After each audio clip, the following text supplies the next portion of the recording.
So why Turkey is against Taliban? तुर्की क्यों तालिबान के खिलाफ है?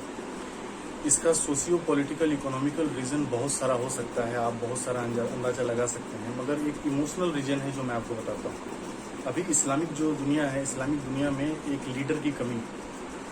लास्ट खलीफा कब था? 1920 में जो खलीफा था वो जब ऑटोमन एम्पायर के भंग होने के बाद खत्म हो गया।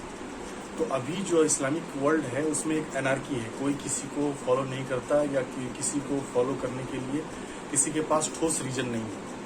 तो जो तुर्की जो है, तुर्की अभी लीडिंग पोजीशन में था। अभी आप देखेंगे अर्तुगरुल गाजी है, चाहे वो उस्मान का ये है एपिसोड है, उससे वो इस मुस्लिम वर्ल्ड को मैनिपुलेट करके वो चाह रहा था कि 100 साल के बैंड जब हट जाए तो वो मुस्लिम वर्ल्ड को लीड करे, ठीक है।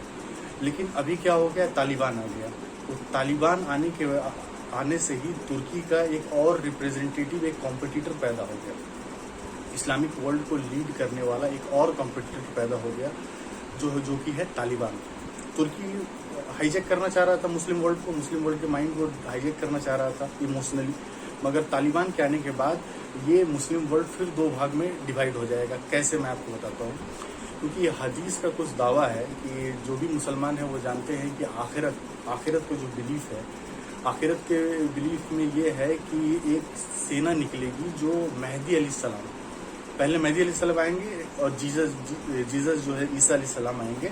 वो एक दज्जाल से लड़ने के लिए, जिसको हिंदुइज्म में कली कहा गया है और इस्लाम में कहा गया है कि वो क्या बोलते हैं कि एक दज्जाल है, वो लोग निकलेंगे उनसे लड़ने के लिए। मतलब एक सेना निकलेगी जो एक्चुअली वो यहाँ से होगी, खैबर पख्तूनख्वा और मतलब अफगानिस्तान के दायरे से निकलेगी।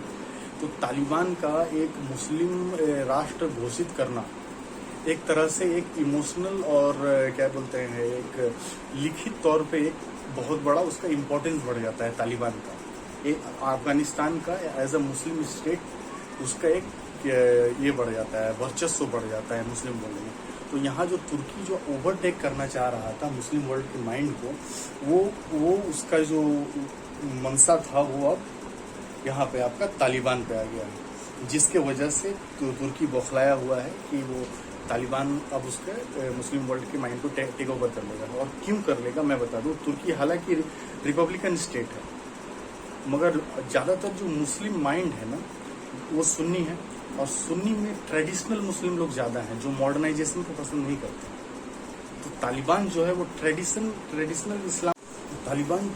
इस्लाम को जो लेकर आएगा, तो मुस्लिम वर्ल्ड जो ज़्यादातर ट्रेडिशनल इस्लाम में बिलीव करती है वो तालिबान की तरफ झुकेगी। आप अभी अगर देख सकते हैं बहुत सारे फेसबुक ग्रुप हो गए या मुस्लिम लोग इंटरनली तालिबान को सपोर्ट कर रहे हैं, दिखाने के लिए अगर नहीं हो मगर वो तालिबान से सहमत है।